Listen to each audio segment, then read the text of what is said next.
இந்த நாள் கர்த்தருடைய வார்த்தை யோபு 23 அதிகாரம் 4 வசனத்தை வாசிக்க கேட்போம். என் நியாயத்தை அவருக்கு முன்பாக வரிசையாய் வைத்து, என் நியாயத்தை அவருக்கு முன்பாக வரிசையாக வைத்து, வார்த்தைகளால் என் வாயை நிரப்புவேன். வார்த்தைகளால் என் வாயை நிரப்புவேன்.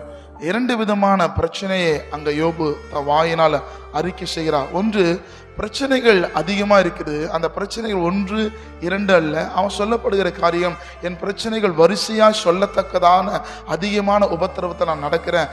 என்னுடைய பிரச்சனையை வாயினால் சொல்லும்போது அந்த வார்த்தையால என்னுடைய பிரச்சனையை நான் ஆறுதலப்படுத்த விரும்புகிறேன் என்று தேவ சமூகத்தில் அறிக்கை செய்த போது அவனுக்கு ஒரு உத்தரவும் அங்க பிறப்பிக்கப்படல.